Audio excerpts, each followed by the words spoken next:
Este podcast faz parte do movimento LGBT Podcasters. Conheça outros podcasts através da hashtag LGBT Podcasters ou do site www.lgbtpodcasters.com.br.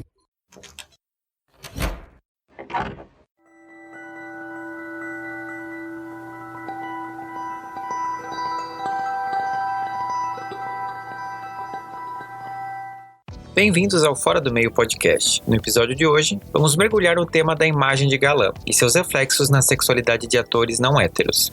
Na indústria do entretenimento, essa representação arcaica tem consequências profundas na sociedade contemporânea, influenciando percepções, limitando a diversidade e perpetuando estereótipos. A importância desse tema transcende o mundo do entretenimento e se estende para todos nós. A sociedade atual busca cada vez mais por representatividade e inclusão, reconhecendo a força transformadora da diversidade. Ao restringir a imagem de galã aos atores heterossexuais, estamos perpetuando uma narrativa limitada e excludente, que afeta a autoestima e a aceitação das diversas orientações sexuais. Quebrar essas barreiras é fundamental para construir um futuro mais igualitário.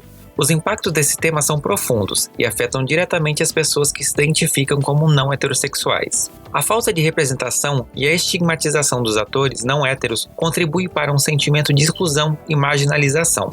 Além disso, ao perpetuar uma visão restrita da masculinidade e da feminilidade, a imagem de galã reforça a pressão social sobre as identidades LGBTQIA+, dificultando a aceitação e a compreensão por parte da sociedade. É urgente que reconheçamos a importância de dar espaço e oportunidades igualitárias para atores de diferentes orientações sexuais, promovendo narrativas autênticas e inclusivas.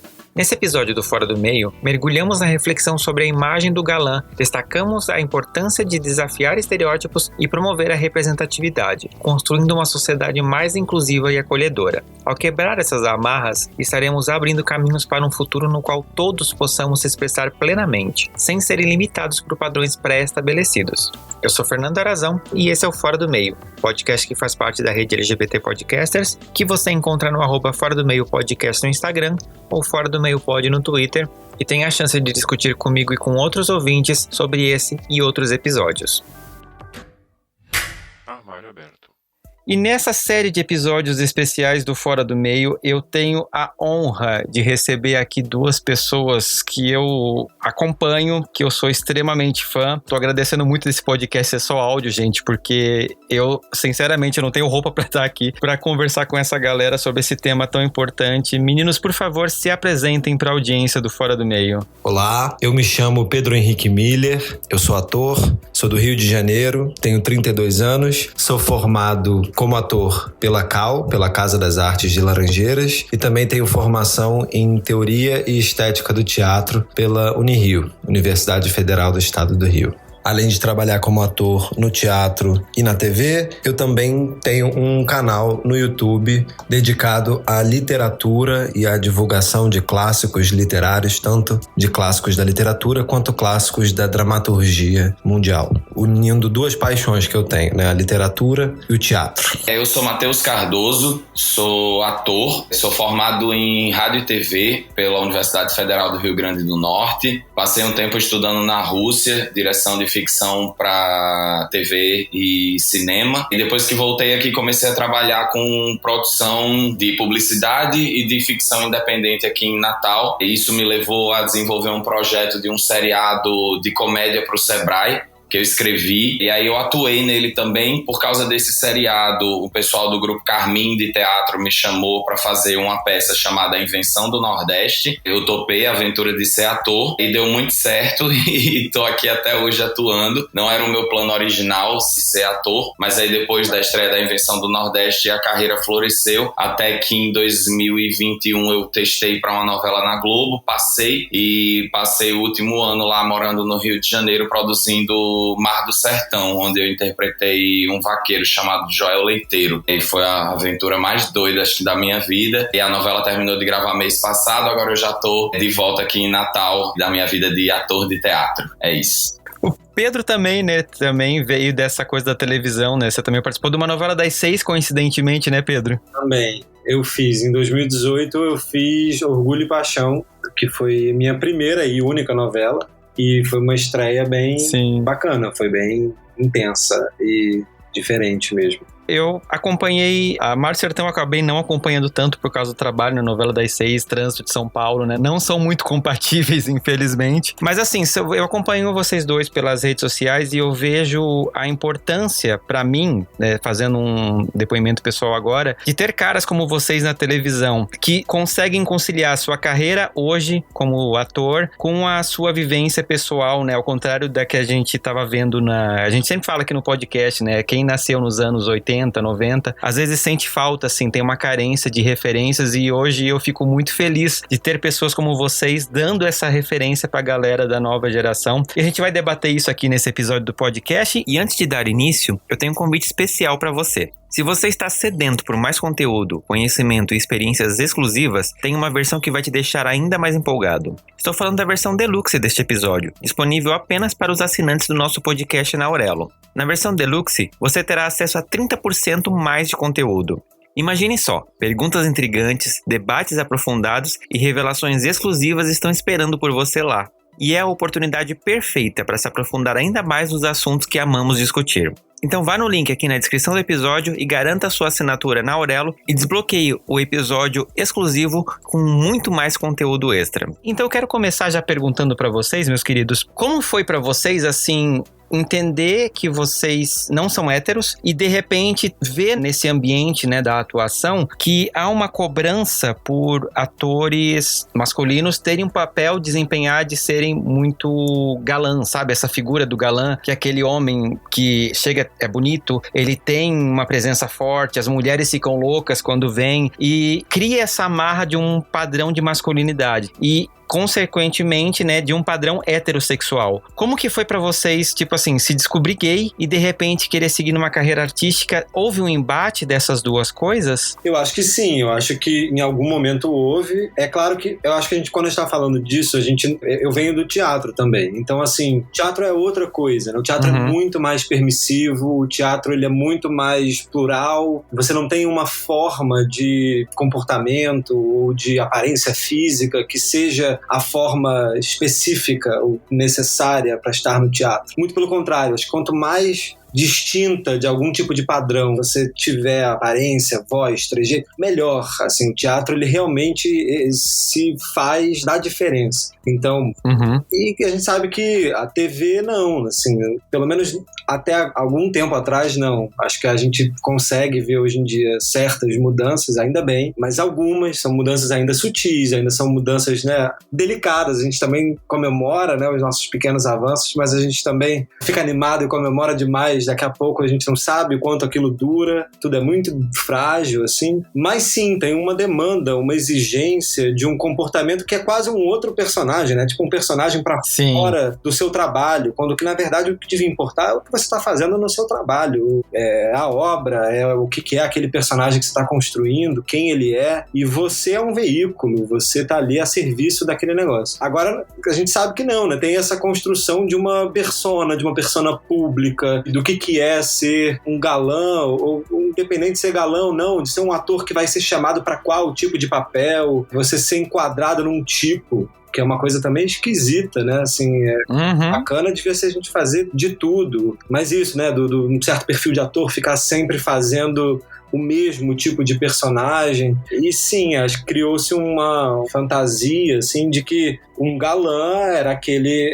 É construído a imagem de um sedutor branco, hétero, que vai conquistar as mulheres. Então, se ele tem qualquer tipo de desvio de certa masculinidade, uma ideia de masculinidade, ele não vai ser atraente, ou as pessoas não vão acreditar que ele é um herói, que ele é um galã, um conquistador, que não sei o quê. Então, vai perder essa aura, essa credibilidade, esse pacto vai se romper. E eu acho que ainda somos reféns dessa construção.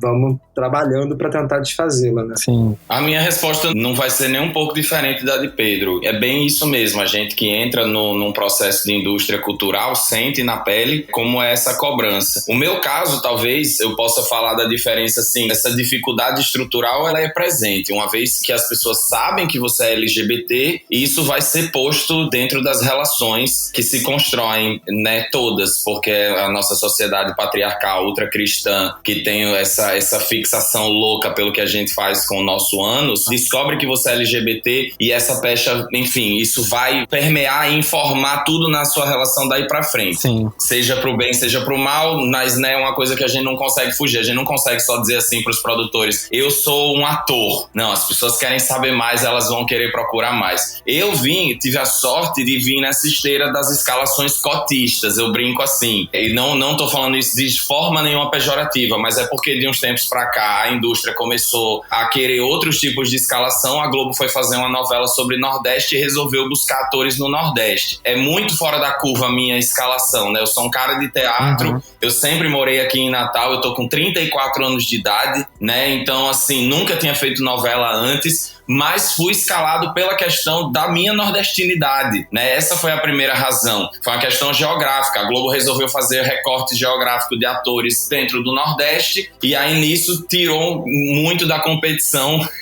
que eu tinha procurando ser um ator de TV. E, na verdade, também a minha relação de querer começar a atuar na TV foi por causa do teatro. Foi depois que eu entrei no Grupo Carmim e comecei a circular o Brasil com a invenção do Nordeste. Então, quando a Globo veio atrás de mim, eu já era esse cara de teatro há um tempo, eu já era publicamente viado. E engraçado até a sua pergunta, Fernando, que você falou assim, isso informou a vontade de vocês serem ator. É tão engraçado que me informou que eu não iria ser ator. Quando eu entrei em rádio e TV, eu entrei pra dirigir. Eu gosto de roteirizar. O projeto que eu financiei, o primeiro projeto que eu atuei, na verdade eu atuei porque a gente nem tinha grana pra pagar uma pessoa a mais. Então, como eu tinha escrito e eu era produtor, a gente fez redução de custos, na real.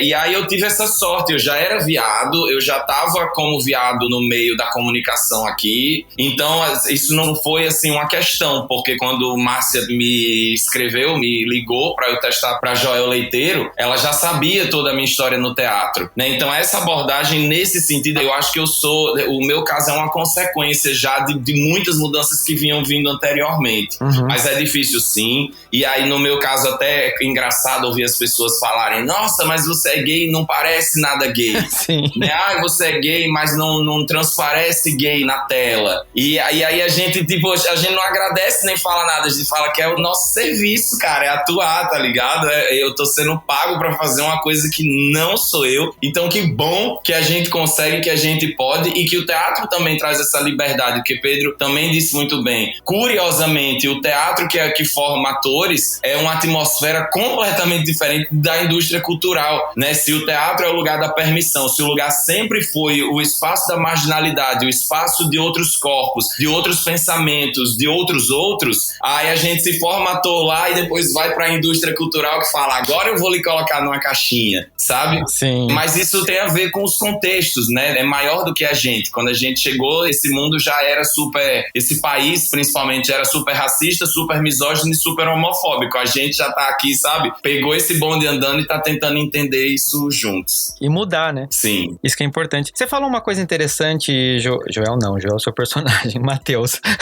Desculpa. Que... Pode chamar, fica à vontade. Eu li tanto sobre isso que eu fiquei tipo, Pedro, eu vou te chamar de Otávio também, você não dá bola. Mas eu olhando assim pra vocês têm realmente essas duas construções de personagens diferentes, né? Me fizeram pensar com a resposta de vocês o seguinte, Pedro vem de um personagem que era um homem gay, e coincidentemente você é um homem gay, então meio que o que você tava vendendo era quem você é de alguma forma, em algum grau. As pessoas, assim, o casal fez muito sucesso, lutava, as pessoas começaram a te seguir loucamente, e eu lembro que quando você postou uma foto com seu marido, rolou uma rodada de unfollow. E eu fiquei, na época, pensando, tipo assim, ué, gente, mas vocês começaram a seguir o cara, porque ele tá interpretando um gay na TV, mas ele não pode ser gay na vida real, que daí não é tão legal? Qual é o sentido, né? Qual é a lógica? E o Matheus tem o outro lado, né? Ele é um cara gay que interpretou um cara heterossexual, tipo assim, como que foi pra vocês essa diferença da cobrança na experiência de cada um? Tipo, o Otávio te trouxe uma cobrança diferente por ser um homem gay, e o Joel te trouxe uma cobrança em ser um homem hétero, o personagem, você sendo gay, tipo assim, a galera que você falou, né? Nossa, mas você interpreta uma coisa que não é você, como assim? Tipo, que vocês sentiram dessa diferença? É muito bom isso, que descobriu a profissão do ator, né? Sim. Se você não é, sim, isso se chama ser ator, na verdade. Sempre foi isso, eu acho, desde a Grécia. Mas e outra também, né?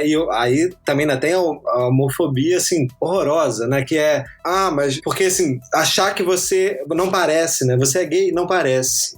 Perdão, né? Então, desculpa que eu sou gay. Agora, aí entra a ofensa. E isso tem a ver com isso que você está comentando, porque é isso, interpretar um personagem gay que tá ali na ficção, tudo bem. Daí é você ser alto lá, peraí, então não sei se eu vou te seguir ou não. Não sei se é isso.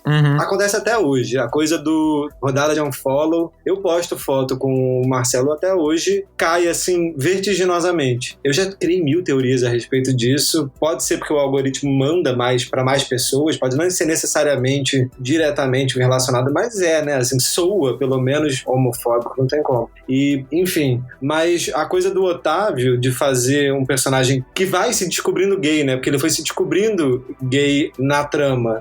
Foi, assim, eu senti um peso muito grande, assim, uma cobrança, autocobrança mesmo, muito grande, porque eu queria fazer, obviamente, aquilo bem, não só porque era o primeiro trabalho, mas eu queria contar essa história porque eu sentia que ela era muito importante para mim, assim, se eu estivesse assistindo, eu adoraria ver aquela construção da maneira como foi feita, assim, com toda a equipe, com os roteiristas e tudo, porque ela foi sendo construída devagar, suavemente, assim, paulatinamente, e eu acho que isso é uma função também um pouco de como a ferramenta da televisão, da novela funciona, como ela entra na casa das pessoas, ela faz parte da intimidade daquelas pessoas, ela entra na mesa do almoço, do café, da tarde, entra no jantar, ela tá ali com as pessoas ainda, né, mesmo com os streamings, não sei o que, a TV ainda é essa ferramenta de comunicação muito importante, e via dramaturgia, via teledramaturgia, via histórias, assim, com as quais as pessoas criam afeto. Sim. Então, essa função é muito importante. E também não para... Aí é uma questão, né, que a gente pode discutir de diversas formas. Não sei se de uma trauletada, mas eu lembro que a novela, como foi indo aos poucos, todo mundo ficava com muito medo, mas será que as senhoras, o horário das 6 é um horário de senhoras? Sim, exato. Será que as pessoas não vão rejeitar? A gente teve uma resposta muito positiva, que gera meio frutos até hoje, assim, até hoje eu ainda recebo mensagens, não só de muitos jovens, assim, muitos, que assistiam a novela e por causa da novela falam que a minha tia começou a me aceitar de uma forma muito melhor, mora só eu e ela em casa. Então, assim, graças à história de Lutino e Otávio, eu consegui poder falar com a minha avó que eu sou gay, ou então ela me entende um pouco melhor. E aí isso, assim, pra mim realmente não tem nada igual, assim, a quantidade de mensagens e a amplitude, né, dessa possibilidade disso chegar nas pessoas e operar algum tipo de transformação mínima que seja, via afeto, assim, isso pra mim não tem igual. E as senhoras recebiam muito bem, tinha senhoras na rua que paravam, falavam, eu estou torcendo para o personagem de vocês. Então foi uma resposta muito mais positiva do que negativa. E aí, assim, isso é maravilhoso. Isso, enfim, tô falando da beça. Não, tava tão ótimo, tava amando. Esse é um podcast, eu tô contando que você fale, pelo amor de Deus.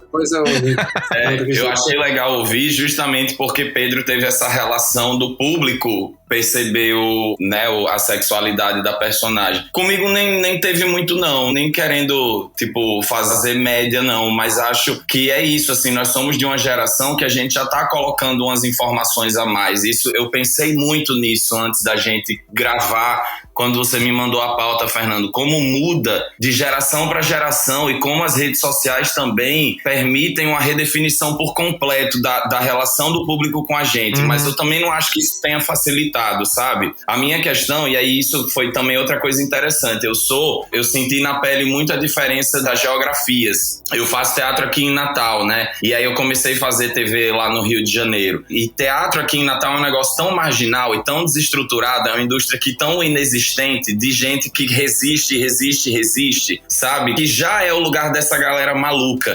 Então, até fazendo parte do grupo Carmim de Teatro que eu fazia na época que eu comecei a minha carreira, o grupo estava completando 10 anos quando a gente estreou a Invenção do Nordeste. Então já tinha uma certa tradição. Já tinham, né, as pessoas da cidade já compreendiam o grupo. Então eu meio que entrei nessa instituição massa, um grupo, né, que para a cidade que ocupava tinha um prestígio enorme, mas que era a marca dessas pessoas marginais, gente que vive de arte numa capital do Nordeste. É um conceito absurdo, não tem dinheiro, sabe?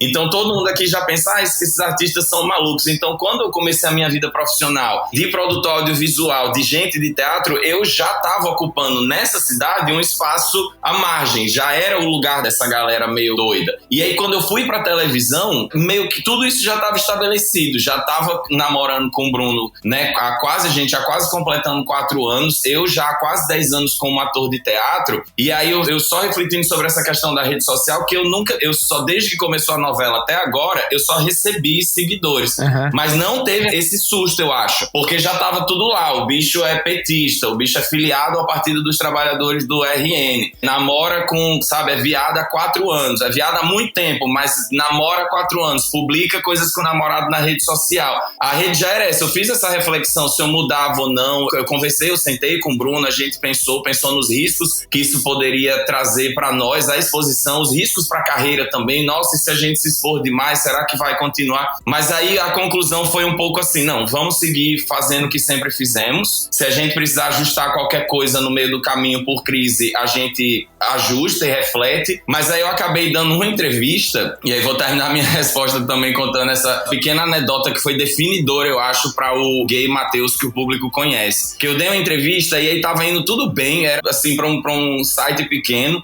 e aí veio a famosa pergunta, e o coração? Aí eu fiz, ai meu Deus, como é que eu vou responder e o coração? Aí eu falei, será que eu faço a resposta global, está bem, estou num momento ótimo, feliz comigo mesmo e não quero mais falar nada sobre isso. Aí eu fiz, não, quer saber, eu vou dar a real. Não, tá ótimo. Tô namorando há 4 anos com o Bruno, ele tá fazendo medicina, mora no interior de Picos, e eu tô aqui fazendo novela e aí, né, juntando dinheiro pra eventualmente a gente se casar e tal, e continuar a vida. Pronto, isso foi uma besteira que eu falei ali, só uma besteira, né? Foi a resposta que eu dei, a conversa seguiu. Ele pegou essa frase, eu tô fazendo novela pra casar, e usou isso como manchete. Minha gente, foi o que repercutiu em todos os meios, sabe? A galera também gamou na história de eu tô fazendo novela pra casar. E aí essa história que acabou sendo muita gente me conheceu por causa disso, então muita gente conheceu o Matheus, o bicho que fazia Joel, porque ele tá fazendo novela pra casar com o namorado dele. Aí, acabou sendo eu não fiquei nem chateado nem feliz, eu só achei curiosíssimo que isso, tipo, viralizou, e que bacana, mas isso atesta aquilo, a gente ainda vive num mundo, né, nós LGBTs, a gente tenta normalizar um mundo que acha a gente super anormal. Sim. E aí quando a gente sai da bolha e vai viver perto das pessoas também, como o Pedro falou, novela é uma ligação de alma com milhões de pessoas, sabe? E aí isso potencializa tudo. E aí foi interessante ver as pessoas reagindo a, meu Deus, ele é gay! E dá a mesma resposta de sempre, faz tempo, galera, faz tempo, e quem tá perto sabe, nunca foi um segredo. Acho que isso também foi uma forma de contra-atacar, sabe? Que a galera vindo de, olha, uma grande surpresa! E você dizendo, não é, cara, Sim. nem é uma grande surpresa, é pra você, e quem já sabe há muito tempo nem acha tão sensacional assim, então bola pra frente. Aí eu acho que, no meu caso, eu acho que isso eu tive essa sortezinha de ter rolado essa história dessa manchete e eu ter podido usar isso pra falar, não vou ter medo do que vão dizer de mim, Sim. eu vou dizer antes. Maravilhoso. É igual a Maria Bethânia, eu sempre lembro daquele clássico da Maria Bethânia no Doces Bárbaros, no documentário que tem, e que tem a fala dela famosa, que ela pergunta pra ela, mas sobre a questão de ser gay, sobre a questão gay, isso num documentário lá dos anos 70, e ela, pra mim é a mesma coisa, meu filho, ou você é, ou você não é a mesma coisa. É isso. As pessoas acham que é uma grande coisa, assim, né? Tipo... você reagir como sendo que é a mesma coisa é maravilhoso, né? É a mesma coisa, meu filho. Ou você é, ou você não é. É a mesma coisa. Sim. E aí eu penso isso, tem essa resposta de Maria Bethânia, a gente tem Ney Matogrosso, galera. Ney Matogrosso, que é nosso ancestral, tá ligado? Como que as pessoas ainda tentam fingir que é uma grande surpresa, Sim. galera? Não é, sabe? É curioso mesmo isso. Mas vamos em frente, a gente tá aqui pra brigar essa briga mesmo. Sim. Eu acho que é isso mesmo. Não, e é importante, né? Como eu falei, né? É importante ter pessoas como vocês, né? Quando eu criei esse podcast, foi uma forma também de poder falar com as pessoas que às vezes não têm essa... Tipo, vem na televisão um personagem como o Otávio e tipo assim, fica, putz, e agora? O que eu faço da minha vida? Eu me identifico com ele, mas eu não posso falar. O que é ser gay? Como que eu sei se eu sou? A ideia desse podcast, eu criei ele pra dar um pouco dessas respostas, porque às vezes as pessoas não têm onde consultar, né? Então a televisão abre um caminho, mas como você vai conversar, sei lá, com um pai e uma mãe que são, sei lá, crentes sobre um assunto desse? Não tem condições. E vocês falaram, é interessante, né? Porque tem uma diferença de 2018 pra 2022, 23, né? Das novelas. E, assim, eu já tenho 36 anos e eu acompanhei muito essa evolução da televisão. E eu lembro que sempre se especulava muito sobre a sexualidade de alguns galãs da televisão e sobre essa fala. Tipo assim, nossa, eles não podem não ser aquilo lá. Eles têm que ser exatamente o personagem que eles são. São escalados, inclusive, porque eles demonstram aquele perfil, né? Quando surgiu aquela foto do Leonardo Vieira beijando um cara que vazou na internet e acabou expondo ele, a carta que ele fez depois, assim, eu, como um homem gay, eu fiquei muito mexido, porque eu me senti de alguma forma desrespeitado por terem tirado um cara do armário, sabendo que ele provavelmente ia sofrer consequências da época, né? Trabalhava na Record, toda essa coisa da igreja e etc e tal. O Igor Costa também deu uma entrevista anos depois falando, né, dessa pressão da igreja nos bastidores da Record. E eu fiquei, assim, me sentindo, caramba, eu, um anônimo, às vezes estou aqui tendo que me esconder só pra poder não ser... Tipo assim, que a minha família não olhe pra mim e não tenha vergonha. Imagina você tem uma profissão que você depende de vender uma imagem e de repente te expõe. Então, assim, as redes sociais hoje, elas têm esse papel de ser muito bom, né? Porque como o Matheus falou, né? Posta lá a foto com o namorado, as pessoas já sabem, né? Já te conhecem sabendo que você namora. Mas no caso, por exemplo, de você ser uma pessoa de anos atrás ou uma pessoa que ainda tá no armário, tipo, a rede social, ela é um problema, porque se alguém tira uma foto sua em um momento íntimo com outro cara, por exemplo, como aconteceu com o Leonardo Vieira, isso repercute imensamente, porque a internet não tem limite, né? E pode, tipo assim, ser uma coisa negativa, né? Pra vocês, assim, as redes sociais, como vocês usam isso a favor de vocês? E você, o Matheus meio que já respondeu, mas, assim, na época, foi uma questão pra você, essa questão das redes sociais? Tipo, você sentiu essa insegurança do e agora? O que eu faço? Diferente do Matheus, eu acho que tava lá na minha rede social em algum lugar, né? Claro, fotos minhas com o Marcelo. Eu tô com o Marcelo há muitos anos, são 8 anos juntos. E tinha lá, assim, mas ao mesmo tempo eu acho que a gente sempre... Não tinha muitas também, entendeu? Não era um perfil de casal, assim. E aí, na época, quando eu fiz o Otávio de Orgulho e Paixão, eu, obviamente, pensei nisso e fiquei numa crise. Eu nunca tinha tido que lidar com isso. Isso não era uma questão pra mim, assim.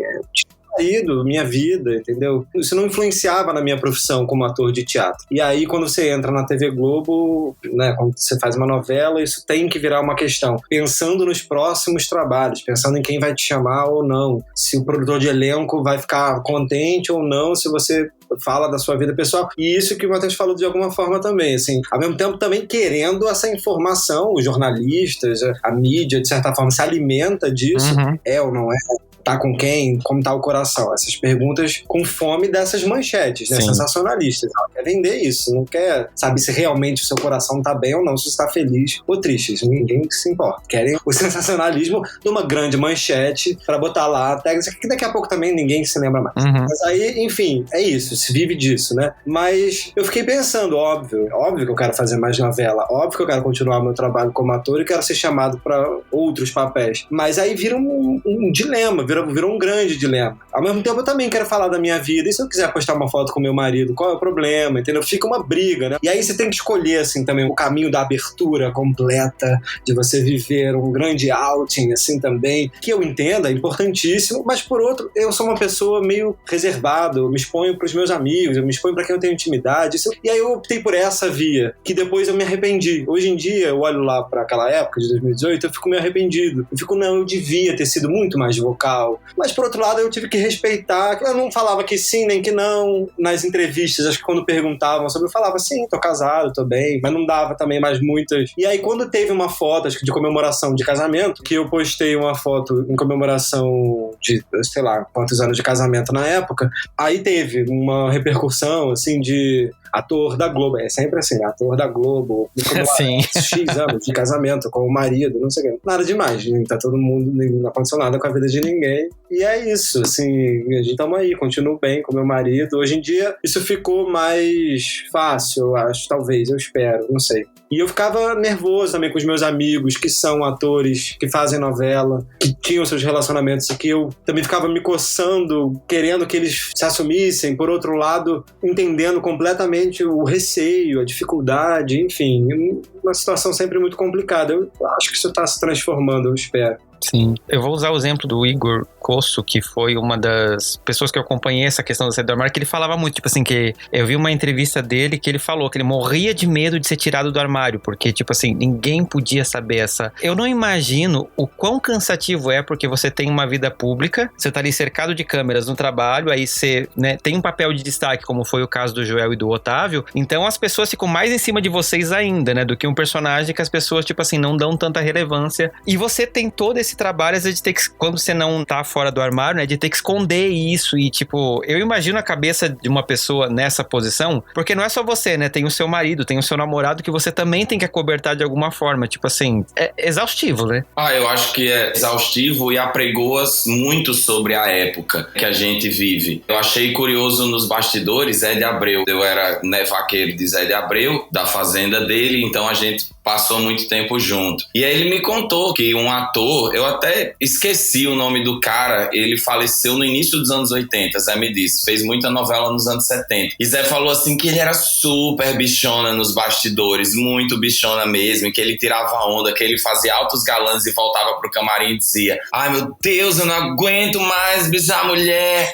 E aí Zé falava que a galera dava muita gargalhada. E mais um desses exemplos que eu digo, isso era nos anos 70. Uhum. E aí Zé de Abreu me contando esse negócio, eu digo, véi, como é que a gente foi disso pra Bolsonaro, tá ligado? Como é que a gente foi disso pra, sei lá, as novelas agora terem muito medo, né? Como é que a gente foi do beijo de Félix lá no final da novela pra Fernanda Montenegro e Natália Timberg escorraçadas em Babilônia depois? Se a gente para pra pensar, meu Deus, aquilo, o beijão de Félix foi antes e depois a telenovela ficou mais careta. Galera, a gente tá mais careta. Então, assim, quando se trata de redes sociais, e aí isso foi uma lição que eu acho que eu tirei depois do final da novela. Uma coisa que eu não coloquei no papel, não abordei dessa forma, mas eu brinco com o Bruno, meu boy, meu namorado, que a gente acabou usando o método Anitta de redes sociais, que é: tome você mesmo conta da narrativa, fale tudo, escancare, antes que qualquer pessoa venha falar. Aí você toma conta, sabe, de tudo. Eu acho que o que pôde acontecer nesse caso foi isso. Mas essa ansiedade, esse receio que Pedro falou, isso é um negócio que as pessoas não precisa ser nem de nós. É tipo assim, depois que saiu a notícia, quantas pessoas vieram e perguntaram pra mim: você não tem medo de perder papel?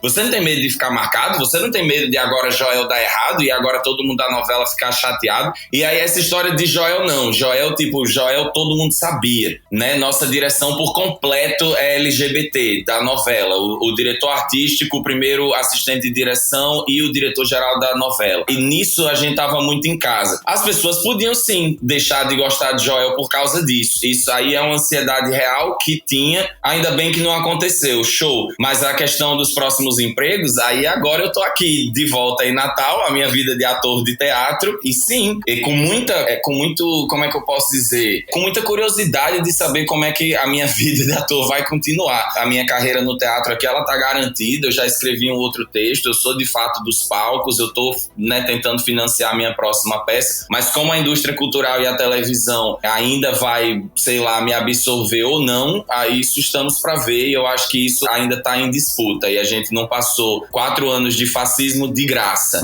sabe? E aí por isso que eu acho que é tão legal, e aí eu, enfim, me sinto fortalecido de falar com vocês, de poder contar as nossas histórias, de poder conhecer outros exemplos, porque acho que não tem outro jeito, é a gente ir ocupando mesmo e dizendo: meu trabalho, né, o nosso trabalho é esse, a nossa vida pessoal é essa, se você quiser conhecer o ator é isso aqui, se você quiser ver os personagens são aqueles ali. Como é com os heterossexuais, né, galera? Sim. Quantas centenas de atores heterossexuais passam pela nossa visão e a gente nem se pergunta o que eles são, porque simplesmente a gente não tá acostumado com isso. É dose, é desafio. É muito essa questão também de... É um pouco chato você sempre ser a diferença e o outro, porque isso se dá com relação a diversas minorias, não é só com as minorias LGBTQIA+. Como se essa questão hétero também não fosse uma identidade, né? Como se também não fosse uma construção, como se também não tivesse 1 milhão de formas, né? Só que parece que só há pluralidade dentro da heterossexualidade, não há pluralidade fora dela. Então aí é a grande questão do e se você só for chamado pra fazer personagem gay? Sim. Dá vontade de responder? Bom, dá vontade de responder, claro que não, porque eu quero fazer tudo, eu quero fazer qualquer tipo de personagem, mas também dá muita vontade de responder, que maravilha, eu quero sim, quero só fazer personagem viado. A partir de agora só vão me dar personagem viado? Que ótimo. Sabe por que você acha que ser viado é uma coisa só? Mas eu sei que ser viado é 1 milhão de possibilidades. Então, assim, né, a própria Regina Casé falou isso quando perguntaram pra ela, depois que ela fez o filme Que Horas Ela Volta, ela ia fazer Amor de Mãe, e perguntaram, mas vai fazer outra empregada doméstica? Ela falou, porque você acha que só tem uma? Tem uma só, né? Você acha que todas são a mesma. Então, por isso que não pode ter a Regina Casé fazendo várias. Mas você não pergunta pra Cristiane Torrone, você vai fazer outra Dondoca? Sim. Débora Evelyn, você vai fazer outra mulher muito rica? Porque elas podem ser várias, né? Pode ser a Carla, a Irene, a Maria, a Joana. Agora, então tá, então vão me botar só pra fazer personagem viado? Que maravilha. Tudo que eu queria, me chamem sempre. No teatro eu faço o resto. Faço tudo. É tão isso, Pedro, que até o nordestinismo é outra coisa, né? Eu sou viado e nordestino, eu tenho esse sotaque. Os produtores de elenco me escutam nas festas e ficam assim, sabe, tipo, será que dá pra encaixar em alguma outra coisa que não seja um matuto nordestino? Tá ligado?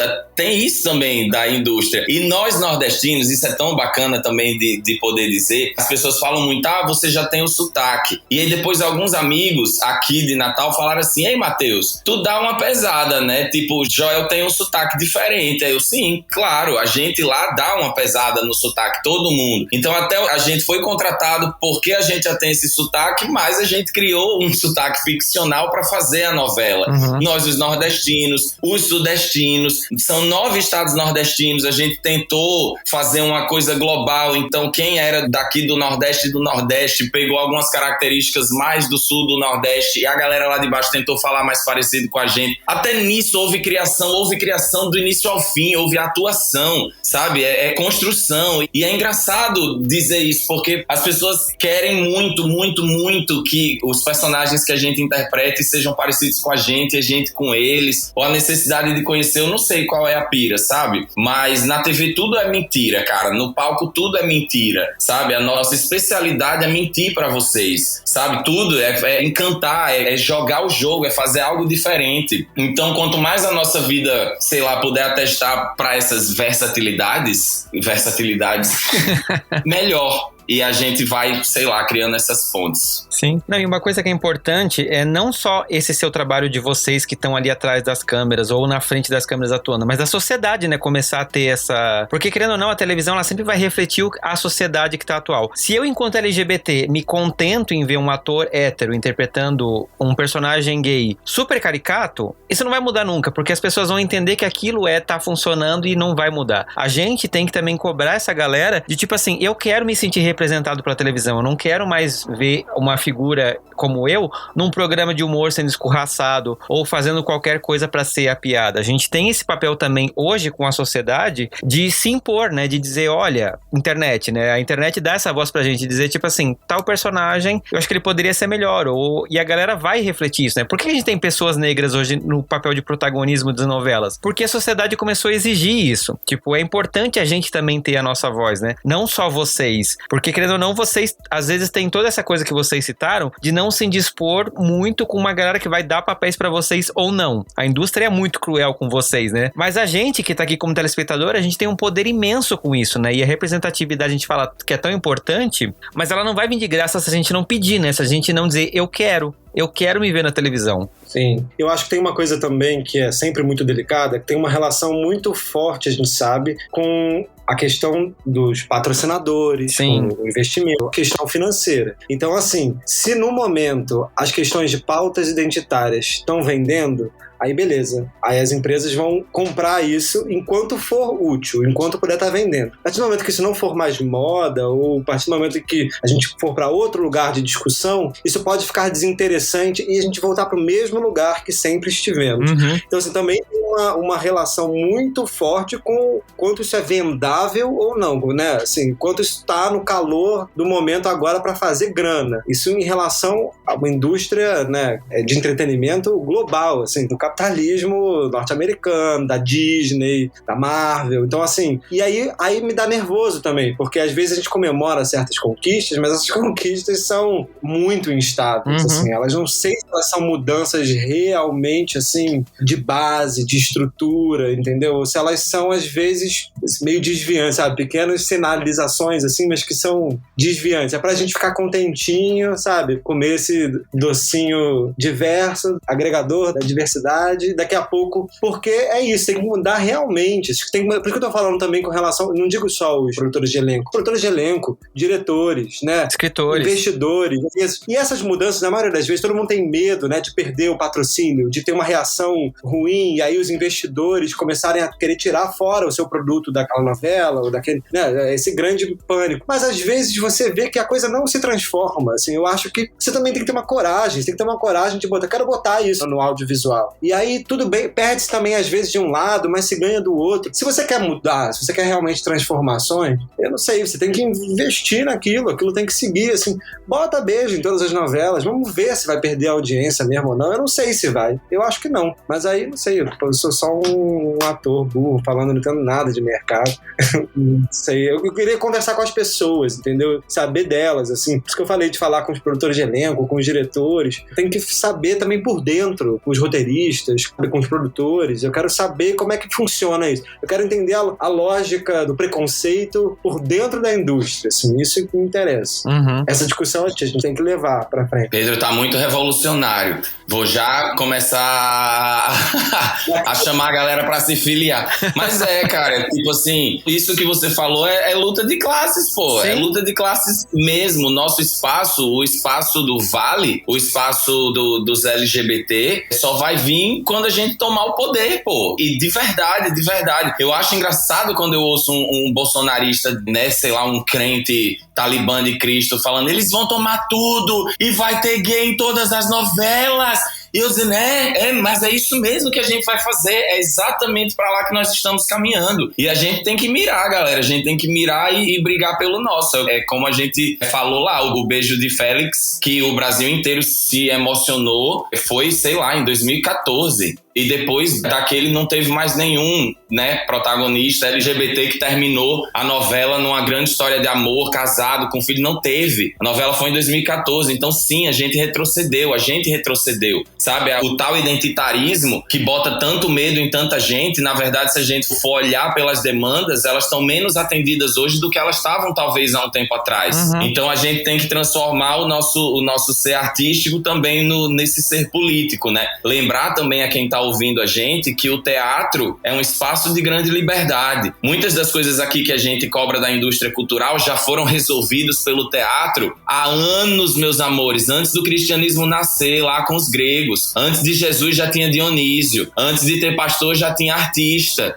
sabe? Antes de ter igreja evangélica já tinha teatro. Então, assim, nunca, jamais esquecer que o nosso espaço é a arte, sim, é o lugar onde a gente pode ter maior liberdade, maior criação, sabe? A gente teve o prêmio Shell essa semana, Verônica Valentim, atriz transexual nordestina, ganhou o Shell de melhor atriz. É o teatro, o nosso lugar é o teatro. Sabe, a nossa poesia tá lá, os corpos, sabe, dissidentes que não estão sendo selecionados para telenovela estão no teatro, sabe, vamos seguir lá, vamos plantar lá as sementes que a gente quer ver brotar na indústria cultural, sabe. Também vou dizer, tava lembrando aqui, pensando nisso de vocês falando, o diretor de Mar do Sertão, novelão das 6, com, sabe, um folhetim ultracatólico, tivemos a aparição de Nossa Senhora Aparecida herself na novela, lindo, poesia cristã belíssima, eu acho, mas o nosso diretor dirigiu um filme chamado Berenice Procura, cuja protagonista é Cláudia Abreu. E é a história de uma mãe cujo filho desaparece e ela vai descobrir, ele estava tendo um relacionamento com uma menina trans. E aí o mundo da mãe revira, e é um filme lindo, lindo, lindo, muito importante para a nossa comunidade LGBT e dirigido por Alan Fitterman, o cara que estava dirigindo a última novela das 6. Isso também é importante, também dizer isso para Pedro. Nós já estamos tomando lugares de poder, entendeu? O mesmo Alan, que é o bicho que dirigiu Berenice Procura, assistam, está na Globoplay, tem 1h30, atuação brilhante de Cláudia Abreu, um filme importantíssimo. Esse mesmo cara dirigiu a novela das 6, sabe? Os rumos do produto talvez mais patriarcal, empacotado, branco, cristão, que tem ali na grade da emissora. Então a gente tá, enfim, seguindo algum caminho, um bom caminho, eu acho. Falei demais.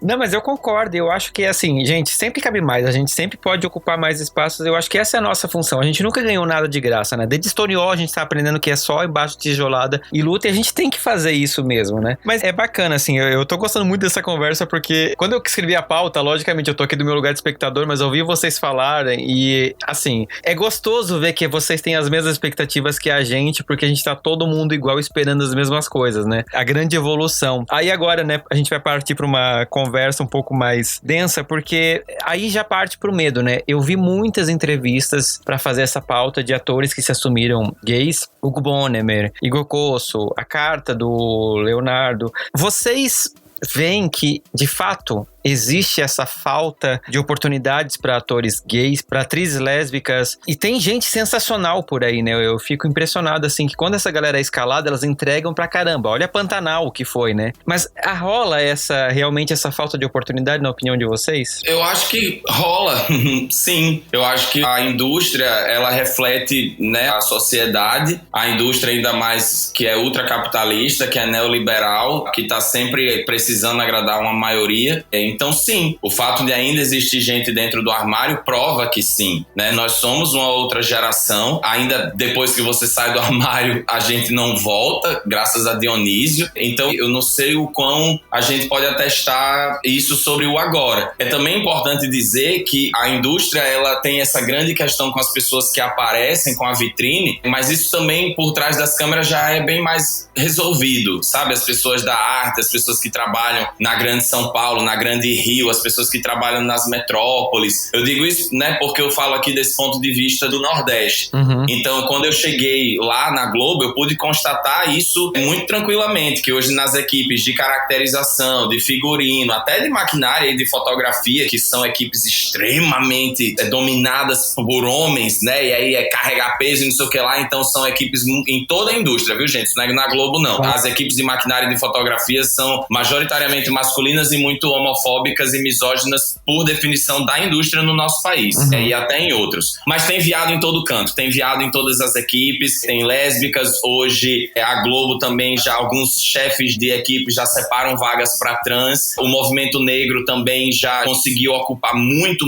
espaço dentro da indústria cultural, ainda bem, principalmente aí no Rio de Janeiro. O movimento negro tem muitas iniciativas, muitos grupos de teatro, sabe, muitas demandas sendo atendidas em produções da indústria cultural aí, porque eu pude perceber isso lá dentro da Globo. Então, assim, é difícil, mas nós temos o nosso espaço e a gente já tá brigando essa briga há um tempo dentro da arte, né? É também importante lembrar que a indústria cultural, ela leva a arte para uma maioria, mas historicamente sempre fomos nós, os LGBTs, os comunistas, a margem que produziu coisas também para a maioria. É importante lembrar, Dias Gomes e Jorge Amado eram comunistas, sabe? Você vai ver as obras deles, sim, refletem seu tempo, mas são obras que dão muito espaço para a negritude, obras que já tem o LGBT ali na maneira que eles podiam colocar, tá ligado? Então, assim, a Rede Globo começou com seus maiores roteiristas sendo comunistas, filiados ao Partido Comunista, marxistas, leninistas, tá ligado? Então, assim, é um conflito, a gente está em guerra todos os dias, é uma briga constante.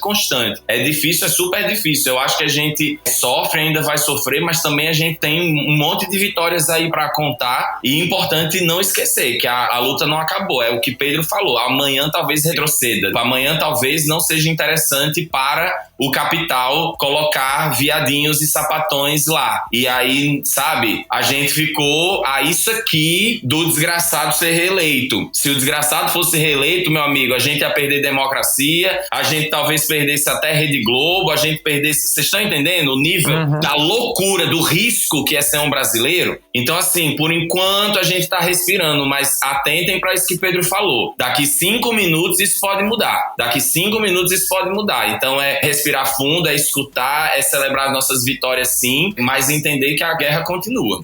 Você quer falar alguma coisa, Pedro, nesse sentido? Não, o Matheus falou muito bem já. Eu não Pensei o clima, né, galera? Tô bem assim, bem, depois desse enterro, a festa virou um enterro. Não. Ao contrário, você já falou tão bem e eu não... Sim, eu acho que sim, eu acho que ainda sim. Eu acho que a gente tá tentando que não, a gente tá vendo algumas mudanças que vão se desenhando, mas eu ainda acho que sim. Eu acho que é um problema difícil, ele não se resolve assim em poucos anos. Eu acho que a gente vê, né, pequenas mudanças, esboços, e a gente se agarra a eles, mas a gente, é isso, é um trabalho longo, por isso que foi o que o Matheus disse, é um trabalho longo e que a gente precisa estar sempre atento, assim, e brigando mesmo para que mudanças mais significativas sejam feitas. Acho que é se contentar também menos com uma resolução da superficialidade, beleza, comemorar elas também, porque eu acho que elas são significativas. Eu acho que a questão da representatividade é muito importante, é significativa, mas ela não é tudo. Eu acho que são outras questões que também são mais complexas, elas são mais estruturais mesmo. Quando você fala isso, por exemplo, das equipes, isso já me deixa bem mais contente. É uma reeducação mesmo. Como a gente fala em relação, por exemplo, à questão racial, é uma questão de reeducação, porque se a gente vai em como as coisas já são, não é bom, entendeu? Não é tão democrático quanto a gente imagina, não é tão seguro para quem é vulnerável, para quem está numa situação de vulnerabilidade ou de minoria social, não é seguro para essa pessoa, ela não está à vontade, ela talvez não esteja num ambiente em que ela tem algum tipo de segurança, entendeu? Então você precisa de uma reeducação mesmo, isso não só, exatamente como o Matheus disse, não é só na TV Globo, é em todos os lugares, em várias empresas. Se você não tem uma discussão de equipe, né, de quem está encabeçando aquele determinado projeto, se você não tem uma discussão sobre como se comporta, como é que você lida com uma equipe imensa, e às vezes com pessoas com realidades completamente distintas, assim, mas para que essas questões apareçam e sejam tratadas, né, sejam tratadas com a preocupação que elas merecem, assim, não sejam tratadas de maneira leviana, ou só uma coisa que você tem que cumprir, que você tem que fazer, né, você tem que ticar lá uma cota. Esse é o meu medo com relação à representatividade. Ela não vire só um box que você tica, entendeu? Que você faz lá, check. Tem representatividade? Tem. Tem diversidade? Tem. Porque isso, claro que é importante, mas não é só isso. Porque também, senão os nossos próprios inimigos também usam esses boxes, né? Eles também têm um negro, um LGBT, uma mulher, um idoso, né? Ideologicamente pro lado terrível, pro lado que a gente não quer. Então, assim, só me preocupa a gente também, às vezes, se contentar com certas resoluções fáceis, assim, acho que a resolução não é fácil. Ela nos anima porque indicam às vezes pequenas mudanças, mas essas mudanças precisam ser mais significativas, mais substanciais e mais complexas, porque Silvio Almeida fala isso sempre, né? Os problemas são muito complexos, problemas como o racismo são de uma complexidade que a gente não resolve com meia dúzia de frases, a gente não resolve com meia dúzia de ações, de medidas, são problemas que exigem debate longo, extenso, de uma vida inteira, luta e mudanças estruturais, significativas, né, longas, a longo prazo. Sim. E uma dificuldade da internet também é que na internet nada pode durar, né? Tudo tem que ser muito instantâneo. Inclusive a duração dessas discussões. Então você começa a discutir uma problematização aqui, no dia seguinte ninguém mais está discutindo aquela problematização. Mas ela mexe com uma questão de um grau de importância tão imenso que a gente não devia discuti-lo assim de maneira tão banal. A gente tem que realmente discuti-lo. E a internet não é muito bem um espaço para essas discussões. Então, muitos problemas. Sim. Por um lado, a internet dá pra gente voz e espaço, visibilidade para um monte de coisa que durante muitos anos ficou guardado. Por outro lado, a internet não é um campo de discussão longeva, de discussão aprofundada. E aí, às vezes, eu acho que a gente só soluciona da maneira mais tapa-buraco, assim. Sim. E aí, acho que a gente tem que, agora que a gente já tapou certos buracos, a gente tem que seguir. A gente tem que, né, continuar pensando em outras soluções, em soluções mais estruturais mesmo, mais significativas. Sim. E é interessante você pontuar a questão da internet, porque a internet é uma camada, né, da sociedade, é uma camada muito bem definida, porque a gente está em 2023, mas a internet não é acessível para 100% da população, é importante a gente definir isso. E por isso que eu acho importante, e é até a minha última questão dessa pauta, é isso, né, a importância da gente envolver a sociedade nessa discussão de representatividade, porque a TV, principalmente, ela vai refletir aquele momento histórico daquela população. Então, se a gente envolve a sociedade num debate que ela realmente consiga crescer e a gente consiga, de novo, o que eu falei, né, a gente exigir representatividade de verdade e assim, de forma que pessoas possam saber, eu sou gay, eu posso escrever uma novela, eu sou gay, eu posso atuar, eu sou gay, eu posso dirigir uma novela e outras atividades artísticas, né, não necessariamente só da televisão, mas assim, a gente empoderar essas pessoas, dizer você pode e deve ocupar esse espaço, porque querendo ou não, a sociedade, às vezes, a gente, dependendo da região que você tá, vai ser muito aquela coisa que você vai ser podado, né, você ser gay, um ator em São Paulo é completamente diferente de você ser um ator gay no interior do Amazonas, onde, sei lá, tem um teatro pequenininho e as pessoas são super, sabe? Ou Mato Grosso, que é um lugar super ruralista, a gente tem essa imagem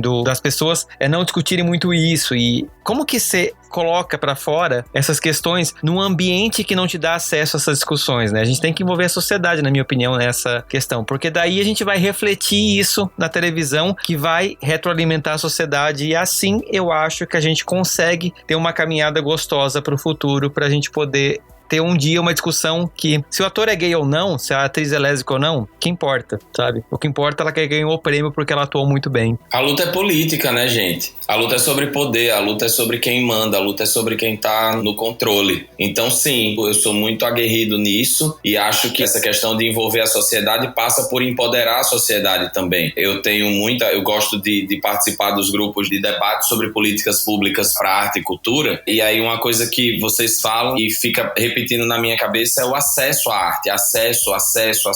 Na minha humilde opinião, o governo deveria ser responsável por fomentar a arte, formar artistas, produzir arte e distribuir arte. São essas 4 coisas: fomentar, formar, produzir e distribuir. Isso no Brasil não é uma verdade. Hoje, se qualquer pessoa em qualquer recanto do Brasil para e fala assim, eu queria ser ator da Globo. Aonde você pode dizer isso no Brasil? Você não pode dizer isso aqui em Natal. Você não pode dizer isso basicamente aqui no Nordeste. Você tem que estar aí no Rio ou você tem que estar em São Paulo. Então, assim, até se formar ator, você não pode. E depois, você vai apresentar em qual teatro? Você vai gravar em qual estúdio? Você vai participar de qual indústria? Sabe? No Brasil não tem nem isso. Quantas vezes, enquanto eu era ator do Carminha, eu ouvi as pessoas perguntando, você faz o quê? Eu dizia, eu sou ator. A primeira pergunta que vinha era, da Globo? Tipo assim, não, do teatro. Ah, teatro. Quantas vezes eu também disse, eu sou ator, e as pessoas, você mora em Natal? Como? Você paga aluguel? Sendo ator em Natal? Isso é real, pô. E uma pergunta honesta, honestíssima.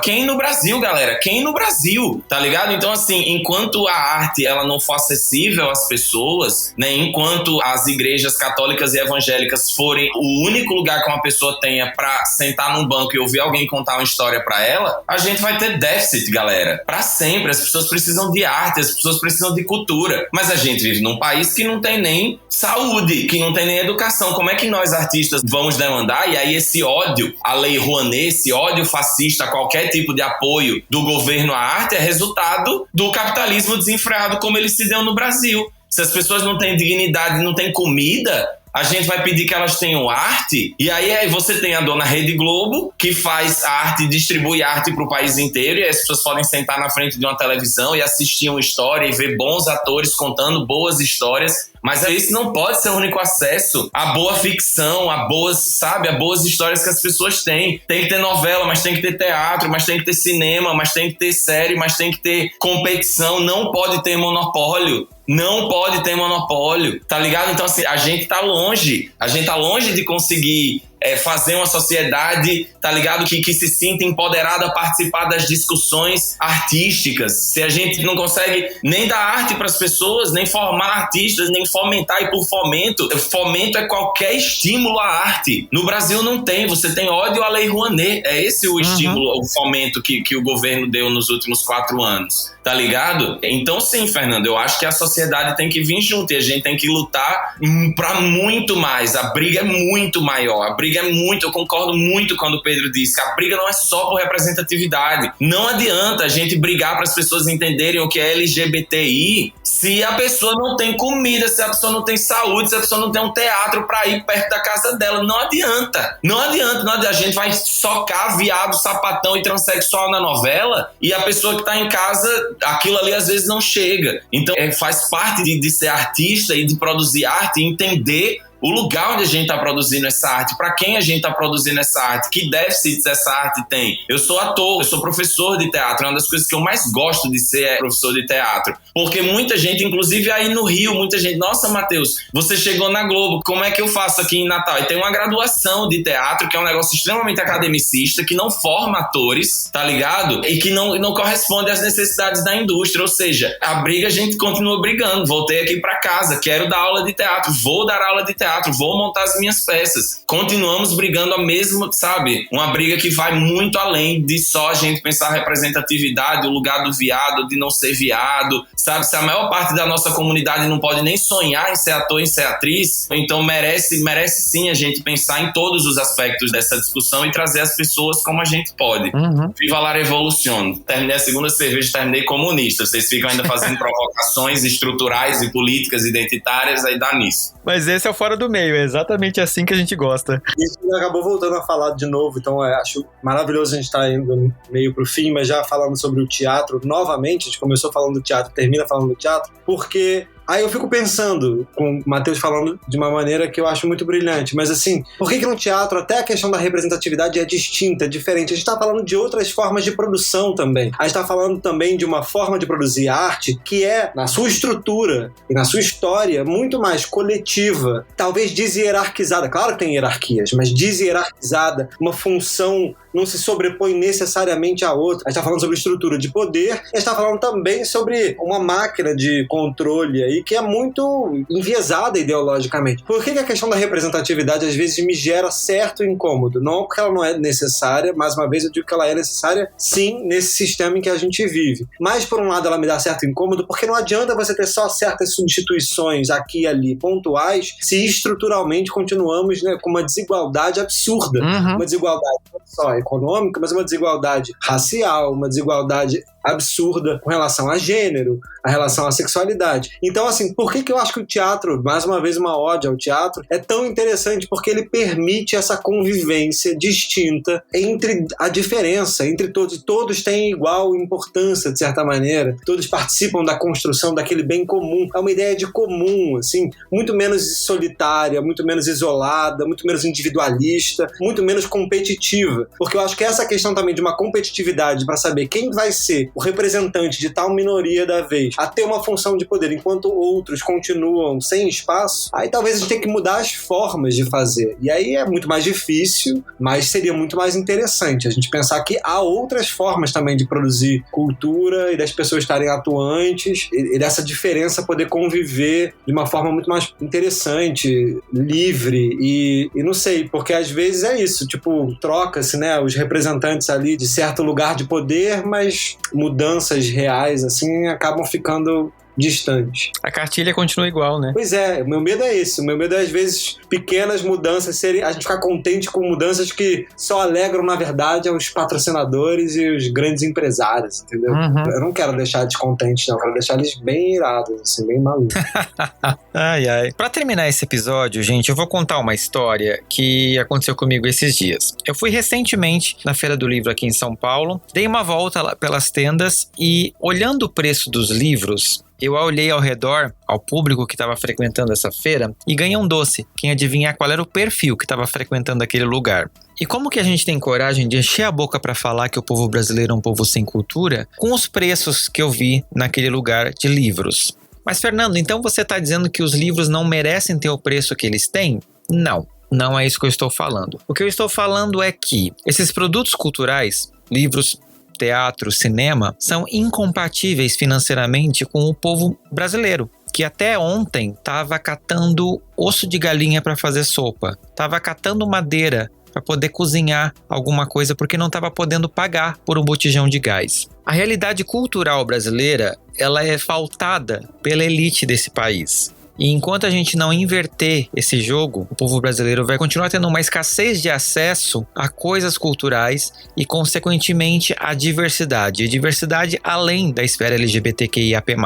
Diversidade de tudo. Diversidade de culturas, diversidade de corpos, diversidade de orientações sexuais, diversidade de línguas, diversidade de qualquer coisa. E isso interessa a quem?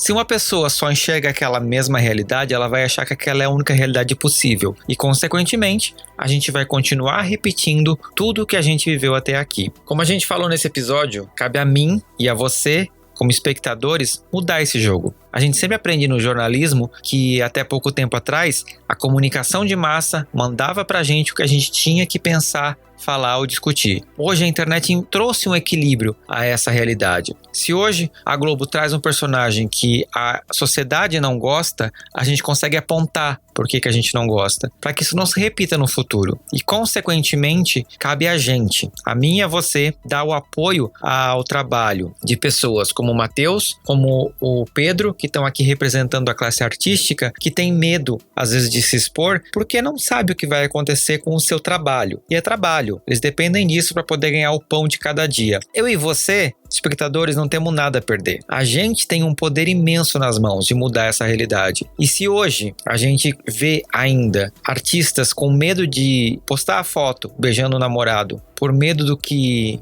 isso pode repercutir dentro do trabalho deles, a gente pode mudar isso. A gente tem a chance de cobrar uma empresa produtora de televisão de respeitar esses profissionais e de separar a vida profissional da vida privada deles. Enquanto a gente não fizer isso, como o Matheus falou, a gente vai continuar tendo pessoas que só vão ter acesso a um tipo de cultura, que é a falada por um pastor que, talvez cheio de más intenções, vai querer se promover em cima de um palanque que sempre dá resultado, como é a pauta da diversidade e da sexualidade. Enquanto a gente não combater essa máfia das igrejas evangélicas, colocando pessoas contra a cultura e fazendo com que elas odeiem genuinamente a cultura, a gente vai estar caminhando para trás.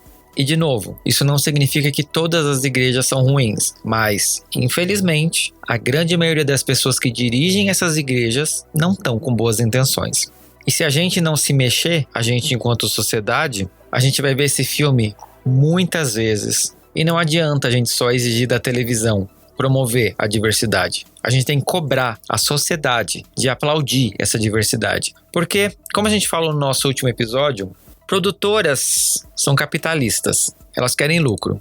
Só que elas mostrando coisas por causa do lucro, a consequência é tornar isso regular, normalizado na sociedade e, consequentemente, uma hora isso vai parar de dar lucro. Porque vai ser normal, vai estar habitual. E aí, a representatividade na televisão, a sexualidade dos atores, esse perfil do galã vai ter uma nova cara, vai ser lidado de uma nova forma. Mas enquanto a gente não começar a fazer isso, os falsos cristãos que estão lá com uma Bíblia na mão em cima do púlpito já estão fazendo, muito antes da gente. Até quando a gente vai ficar parado esperando?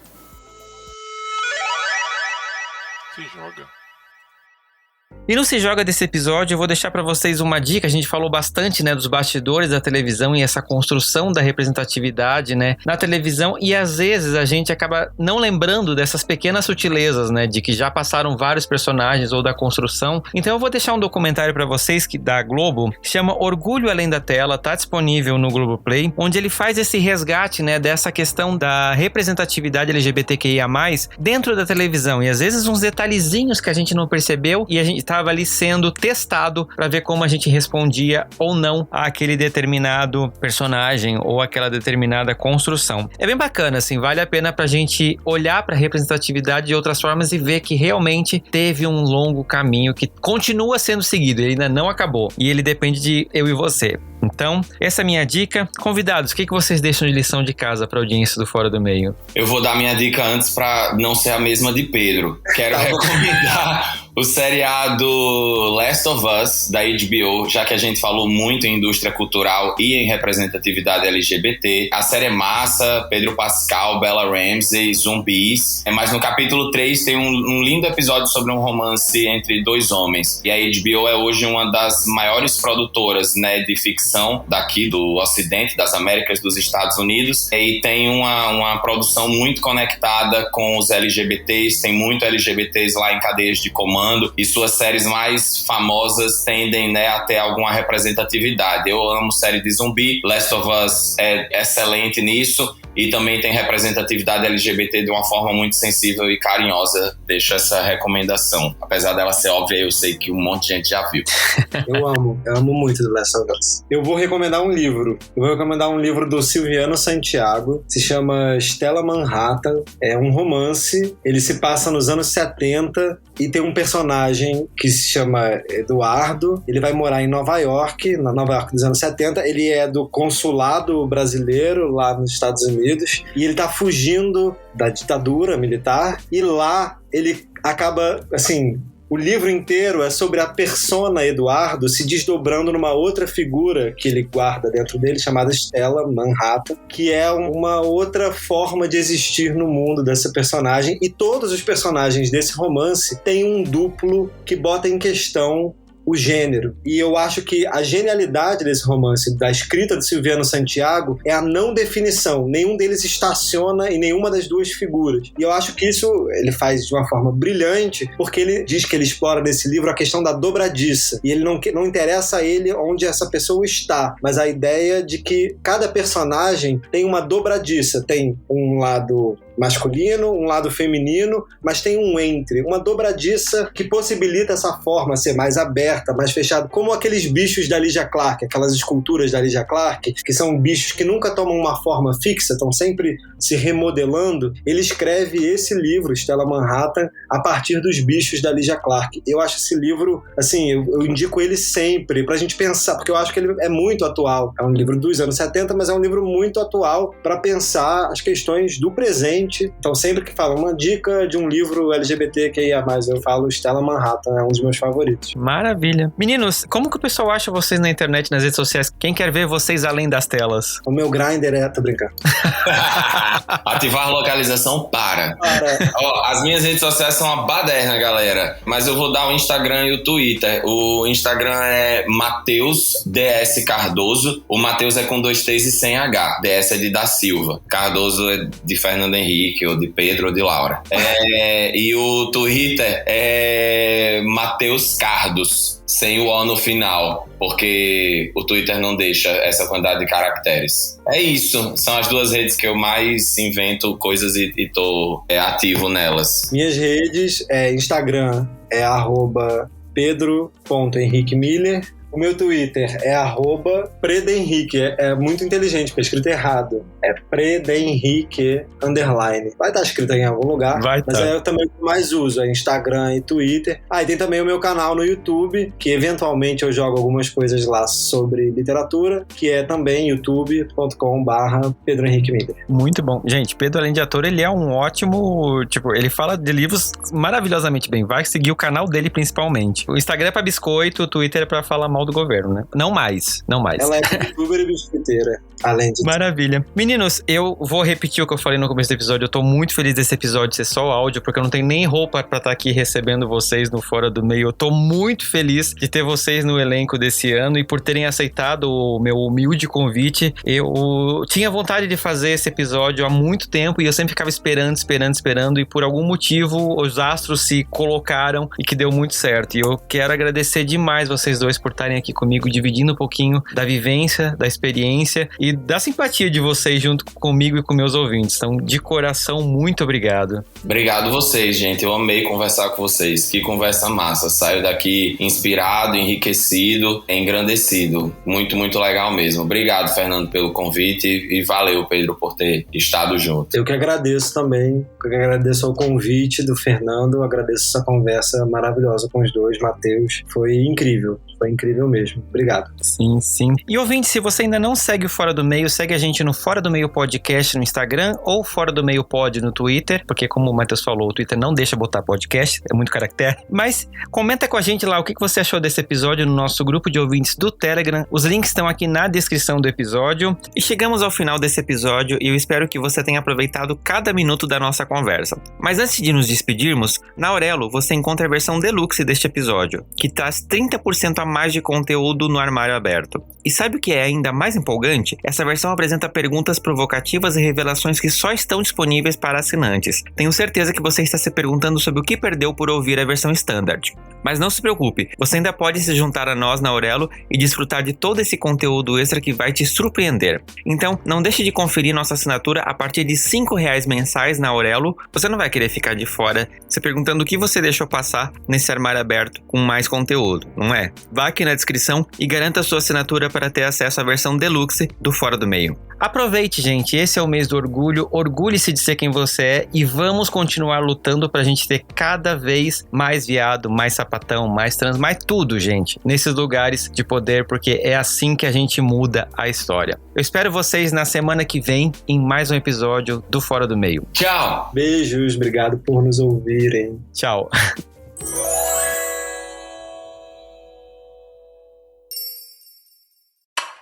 Este podcast faz parte da Podcast. Conheça os demais programas da rede acessando podcast.com.br.